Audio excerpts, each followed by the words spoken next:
과연 결과를 바꿀 수 있을까? 혹은 항소하려면 비용이 드는데 이 돈을 내가 부담할 수 있을까? 이런 여러 가지 고민이 될 수 있는데, 그런 경우라면 일단 항소를 하시기를 권합니다. 1심 재판에서 변호사를 선임했다면 항소장을 제출하는 것까지가 그 변호사의 일이기 때문에 의뢰인의 입장에서는 비용이 드는 것도 없습니다.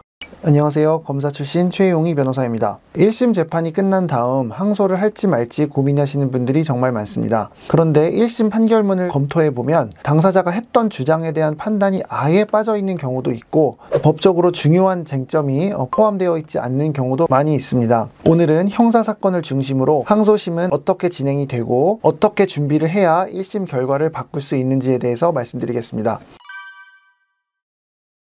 자, 우선 항소심에 대해서 알아야 할 점은 가능성이 매우 낮다라는 걸 갖고 출발하셔야 합니다. 이거는 법적인 거 알 것 없이 그냥 상식선에서 설명이 가능한 부분인데, 나라에서 한 번 내려진 결정은 바뀔 확률보단 안 바뀔 확률이 당연히 더 높을 수밖에 없고, 더 쉽게 표현하면 2심 판사 입장에서는 1심 판사가 한 거를 특별한 이유가 없이 자기가 바꿀 이유는 없습니다. 그리고 1심 판결이 자주 바뀐다면 판결의 권위가 무너지는 부분도 있기 때문에 당연히 함부로 바꾸지 않습니다. 따라서 항소하는 분들은 누구나 억울해서 내 것만큼은 반드시 바뀌어야 돼 라는 그런 억울함이 있으시겠지만, 실질적으로는 바뀌지 않을 가능성이 매우 높다. 이거를 먼저 알고 출발하시는 것이 중요합니다. 모든 사건은 1심, 2심, 3심까지 3번, 즉 가위바위보를 3세판 하듯 재판도 3번 할 수가 있는데, 참고로 2심 재판을 항소심, 그리고 3심 재판을 상고심이라고 하고, 상고심은 대부분 사건을 받아주지 않는다고 생각하시면 됩니다. 따라서 사실상 2심이 마지막 재판이다 라고 이해하시면 되고, 아주 예외적인 경우가 아닌 한 3심으로 가는 상고심이라든가 우리가 흔히 영화에서나 볼 법한 재심, 이런 것들은 없다라고 생각하시는 것이 맞습니다.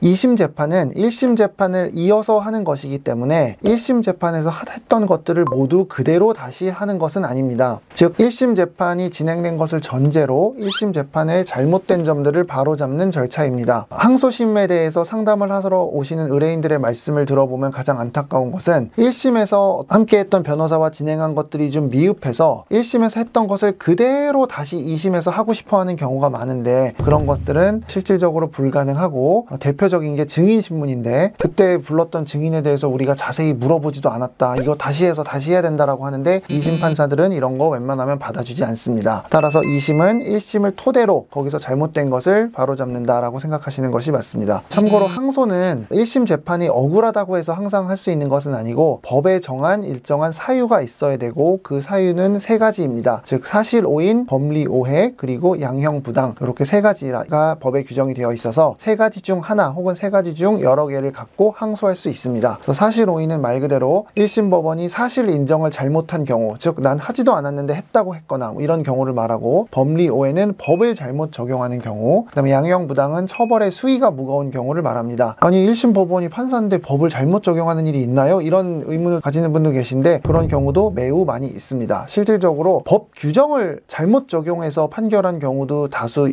제가 경험한 적이 있고, 대법원에서 설시한 법리를 잘못 적용해서 판시한 경우도 있기 때문에 법리 오해를 이유로 한 항소도 충분히 있을 수 있습니다. 우선 항소심 절차가 어떻게 진행되는지에 대해서 말씀을 드리면, 1심 판결이 선고가 나고 나면 항소장이라는 것을 1심 법원에 제출을 합니다. 항소장은 7일 안에 제출해야 되고, 항소장은 특별하게 써야 되는 것이 아니라 그냥 한 장짜리에 사건 번호 정도만 쓰고 1심 판결에 대해 불복합니다, 이렇게 간단하게만 작성하셔도 상관이 없을 정도로 매우 간단한 절차입니다. 항소장을 제출하고 나서 7일이 지나면 1심 법원에서는 사건 기록을 정리해서 사건을 2심 법원, 즉 항소심 법원으로 보내게 되고, 보내면 이제 항소심 법원에서 나의 사건을 맡을 재판부, 즉 판사가 결정됩니다. 결정이 되고 나면 그 재판부에서 당사자에게 소송 기록 접수 통지서라는 서류가 오는데, 이거는 당신의 사건이 접수가 잘 됐습니다, 항소심으로 왔습니다, 그러니 이제 20일 안에 항소 이유서를 제출하세요 라는 말이 써 있습니다. 아까 말씀드린 것처럼 항소장은 그냥 불복한다는 간단한 결론만 쓴 거라면, 이번에 항소 이유서에는 그래서 왜 불복을 하는지, 1심 판결이 왜 부당한지를 쓰는 절차입니다. 이거는 20일 안에 해야 하는데, 아까 말씀드린 항소장 7일 그리고 항소 이유서 20일, 이 날짜들은 도가하면 더 이상 구제를 받을 방법이 없기 때문에 날짜를 무조건 지켜야 됩니다. 참고로 참고로 항소심 재판은 통상 2번 만에 끝납니다. 즉 당사자로서 법원에 출석할 일은 2번밖에 없습니다. 따라서 보통은 첫째 날에 항소한 이유를 재판부 앞에서 구두로 설명하고 특별한 것이 없다면 그날 재판을 종결하고 다음 2번째 재판날에 판결을 선고하게 됩니다. 물론 추가적으로 확인할 게 있고 증인신문을 한다고 하는 경우에는 추가적으로 재판 일이 잡히는 경우가 있지만 대부분의 경우에는 1심에서 모두 한 것이고 1심에서 하지 않은 것을 지금 와서 하려고 한다면 재판부 입장에서는 이거 1심에서 했었어야지 그때 최선을 다하지 않아 놓고 이제 와서 한다고 그러면 받아주지 않을 가능성이 높기 때문에 2심 재판은 보통 2번의 재판으로 끝이 난다라고 이해하시면 됩니다. 따라서 결국 항소심에서 제일 중요한 거는 항소 이유서를 잘 쓰는 것입니다. 결국 서면 싸움이라는 이야기인데 항소 이유서는 많이 쓴다고 좋은 것이 아니고 억울한 내용을 다 쓴다고 좋은 것도 결코 아닙니다. 항소를 할 수 있는 권리는 피고인과 검사에게 있습니다. 가끔은 처벌이 가볍다는 이유로 혹은 무죄가 나왔다는 이유로 피해자가 항소하고 싶다고 하는데 피해자는 항소할 권리가 없습니다. 따라서 피해자로서 항소가 되었으면 좋겠다면 피해자를 대리하는 검사에게 항소를 해달라고 신청을 하시는 것이 맞습니다. 많은 분들이 검사가 항소를 하면 나도 꼭 해야 되나요? 라고 하는데 그런 것은 없고 그것은 선택일 뿐입니다. 참고로 형사소송법에는 불이익 변경 금지 원칙이라 그래서 피고인만 항소한 경우에는 항소심은 1심보다 무겁게 선고할 수 없게 되어 있습니다. 피고인만 항소한 사건이라면 쉽게 말해 믿져야 본전이라 1심 판결보다 무거운 선고를 할 수 없기 때문에 피고인으로서는 보다 마음 편히 항소심을 대응할 수 있는 면이 있습니다. 그러나 만약 검사도 항소했다면 즉 검사 입장에서 무죄가 선고됐거나 검사가 예상했던 처벌보다 가볍다면 검사도 항소할 수 있는데 그 경우에는 검사와 피고인이 모두 항소했다면 항소심은 1심보다 더 가볍게 할 수도 있고 무겁게 할 수도 있습니다. 따라서 재판을 받은 피고인의 입장에서는 검사가 항소했는지 여부와 무관하게 내가 1심 판결에 대해서 부당하다고 생각하는가를 기준으로 결정을 하시면 될 것 같고 검사만 항소하고 나만 항소 안 하면 꼭 더 무겁게 될 것 같으니 나도 항소해야 더 잘 되겠지 이런 것은 없다는 점을 기억하셨으면 좋겠습니다.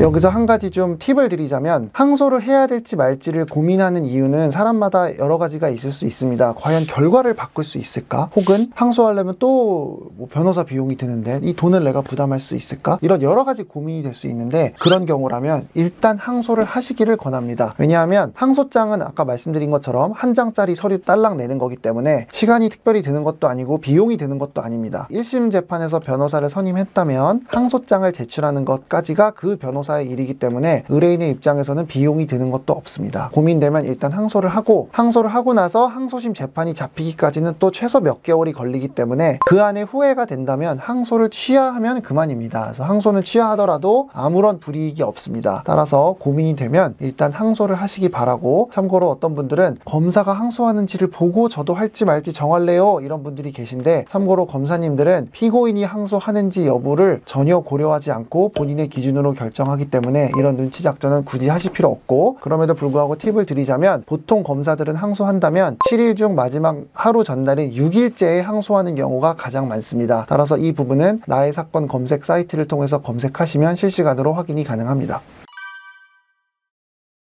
그럼 어떨 때 1심 결과를 뒤집을 수 있느냐 이게 가장 궁금하실 수 있는데 가장 좋은 것은 1심 법원이 놓친 것들을 지적해주는 거겠죠. 그래서 1심 법원이 내 주장을 판단하지 않았거나 명백히 인정돼야 될 걸 인정하지 않았거나 또는 가장 중요한 것은 1심 판결이 선고된 이후에 생긴 어떤 새로운 사정 변경 이런 것들이 있다면 당연히 이건 항소해서 뒤집어야 합니다. 예를 들어서 1심에서는 피해자와 합의가 되지 않았는데 1심 선고 후에 합의가 됐다라고 한다면 이 점은 1심 판사가 고려했을 수 없기 때문에 2심 판사 입장에서도 부담 없이 이거를 반영을 해서 실질적으로 실형이 선고된 분들이 집행유예나 벌금형으로 감형되는 경우가 많이 있습니다. 많은 분들이 궁금해하시는 것 중에 하나가 1심에서 음주운전으로 구속이 됐는데 구속되고 나서 이제 내가 더 진심으로 반성했기 때문에 이것도 일종의 사정 변경이 아니냐 이런 분들이 계신데 사정 변경이 맞죠. 왜냐하면 그전에는 구속이 안 된 상태에서 반성문을 냈고 이번에는 구속이 된 상태에서 보다 더 진심 어린 반성을 했다라는 의미인데 안타깝게도 이 점은 구속된 사람 모두에게 똑같기 때문에 이 점만으로 결과를 뒤집는 데는 한계가 있을 수 있습니다. 음주운전 사건은 교통사고가 없다면 1심 판결 선고 이후에 어떤 사정 변경이 있기 어렵고 음주운전 간단한 사건이기 때문에 판사가 사실을 잘못 인정하거나 법을 잘못 적용했을 가능성도 없습니다. 따라서 항소를 하더라도 결과가 바뀌지 않을 가능성이 높습니다. 그럼에도 불구하고 피고인 입장에서는 처벌이 무겁다면 항소만이 처벌을 가볍게 할 수 있는 방법이기 때문에 항소를 하지 않을 이유가 없는 것도 것도 사실입니다. 결국 어떤 사건이든 항소심에서 결과를 바꾸기 위해서는 가장 중요한 거는 꼼꼼함입니다.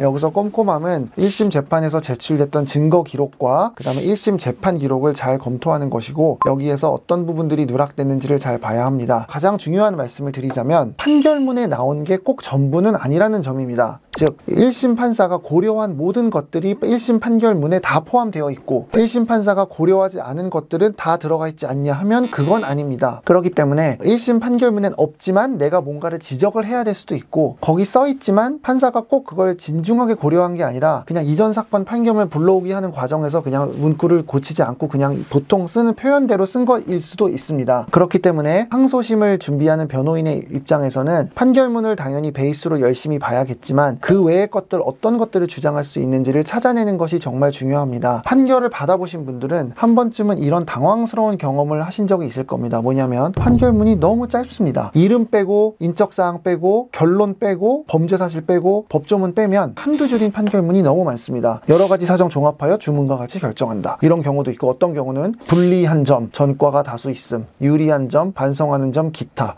이렇게만 딱 결론이 나와 있는 경우도 있어서 도무지 이게 과연 판결문인지를 납득이 안 되는 경우가 많고, 그렇다면 과연 그 판결문에 나온 거 외에는 고려가 안 된 거냐라고 할 수는 없기 때문에 변호사의 경험도 되게 필요한 것 같고, 이런 현실을 아는 것도 정말 중요합니다. 또 항소심 단계에서 변호사를 이제 교체해야 되는 분들에게 한 가지 드리고 싶은 말씀은, 상담 시간 동안 판결문을 보고 그 변호사가 뾰족한 어떤 솔루션을 줄 거라는 기대는 하지 않으셔야 합니다. 왜냐하면 기록을 검토한다는 것은 의뢰인 앞에 앉혀놓고 단순 몇 분 안에 볼 수 있는 것들이 아니기 때문에 그렇고, 또 항소심 변호사의 입장에서는 사건을 맡는 것이 굉장히 쉬운 일일 수도 있습니다. 왜냐하면 이미 한 차례 결론이 나왔고 바뀔 가능성은 낮기 때문에 내가 여기서 아무리 잘한다 한들 결과가 안 바뀔 수도 있고, 못한다 한들 또 그렇게 더 잘못될 것도 없기 때문에 그냥 이전 변호사를 탓하거나, 혹은 이미 이렇게 된 거라서 그 판사가 이상한 거예요 라고 재판부를 탓하거나 하는 식으로 이야기를 할 수도 있기 때문에 그렇습니다. 따라서 어떤 변호사가 가장 꼼꼼하게 나의 사건을 봐줄 수 있는가를 잘 보시는 것이 필요하고, 어떤 변호사를 찾아갈 것인가에 대해서는 이전에 촬영한 영상을 참고해 주시면 좋겠습니다. 실제 제가 항소심에서 결과를 크게 바꿀 수 있었던 사건 대표적인 거 몇 가지 말씀드리면, 사기 사건에서 여러 공범들이 있는 경우에 사실관계와 당사자들의 진술을 분석해서 저에게 사건을 맡겼던 분은 공범으로 볼 수 없다라는 결론을 받은 적도 있고, 절도 사건에서 물건을 가져간 것은 맞지만 이것은 훔치려는 고의가 있었던 건 아니다라고는 어떤 법적인 판단의 측면에서 무죄를 받은 적도 있고, 교통사고 사건에서 인명피해가 발생한 걸로 인해 재판에 넘어갔지만 교통사고가 난 건 맞지만 이분이 입었다고 주장하는 상해는 이 사건 교통사고에서 발생한 결과로 볼 수 없다, 이런 결론을 받은 적도 있습니다. 그 외에 성범죄 분야에서도 또 여러 가지 이런 결과들이 많이 있었는데, 결국 이런 것들은 누가 증거 기록과 1심 재판 기록을 꼼꼼하게 검토하냐에서 시작되는 것이니 그 점들을 잘 참고해서 변호사님의 도움을 받으셨으면 좋겠습니다. 오늘은 항소심 재판을 어떻게 준비해야 되는가에 대해서 말씀드렸습니다. 항소심 재판은 말씀드린 것처럼 사실상 마지막 기회이기 때문에 그 어떤 경우보다도 준비를 잘하는 것이 필요하고, 오늘 말씀드린 내용은 형사사건을 중심으로 말씀드렸지만 민사나 가사, 행정사건의 경우에도 마찬가지이니 참고해 주셨으면 좋겠습니다. 네, 항소심 재판 관련돼서 궁금한 점이 있으시면 댓글을 남겨주시면 답변 드리도록 하겠습니다. 이상 최용희 변호사였습니다. 감사합니다.